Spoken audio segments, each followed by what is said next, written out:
عن أبي هريرة رضي الله عنه أن رسول الله صلى الله عليه وسلم قال ليس على المسلم في عبده ولا فرسه صدقة وفي لفظ إلا زكاة الفطر في الريق.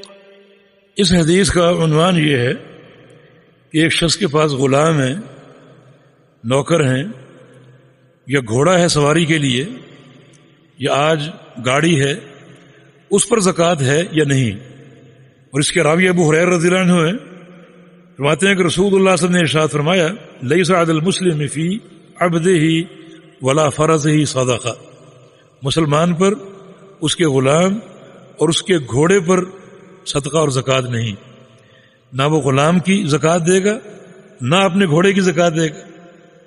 آج چونکہ سواری کا متبادل گاڑیاں ہیں، کاریں ہیں، تو ان پر زکوٰۃ نہیں. اصل میں شریعت کا جو ایک مدعا ہے، یہ حکمت شرعیہ یہ ہے کہ زکوٰۃ اس مال پہ رکھی جائے جن میں نمو ہے، جو مال بڑھتا ہے. اونٹ ہیں، گائے بکریاں، ان میں نمو ہے. آج آپ نے ایک اونٹنی خرید لی، 2-4 سالوں میں تعداد بڑھ جائے گی بکریوں کی، اونٹوں کی. اس طرح کاروبار ہے، کاروبار سے مال بڑھتا ہے. لیکن غلام آپ کے گھر میں جو موجود ہے آپ کی خدمت کے لیے، اس میں نمو نہیں ہے. گھوڑا موجود ہے، اس میں نمو نہیں ہے. تو ایسا مال جو نامی نہیں، جس میں بڑھوتری نہیں ہے اور بڑھنا نہیں ہے، اس میں شریعت نے زکوٰۃ نہیں رکھی، سوائے زیورات کی. جو خاتون زیورات استعمال کرتی ہے سونے یا چاندی کے، اس میں اگرچہ اختلاف ہے، لیکن جو ادلہ ہیں ان کی احتیاط کا تقاضا یہ ہے کہ زیورات میں زکوٰۃ دی جائے.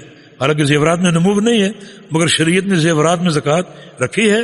اور یہ شریعت کا نقطہ نظر، اللہ تعالیٰ کی حکمتیں، اور اللہ تعالیٰ جو چاہے فیصلہ فرمایا کہ اللہ زکوٰۃ الفطر فی الرقیق، فرمایا کہ اللہ یہ کہ غلام کا صدقۃ الفطر آپ نے دینا ہے.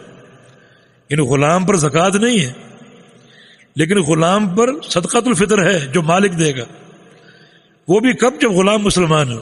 غلام اگر کافر ہے تو اس کا صدقۃ الفطر نہیں ہے.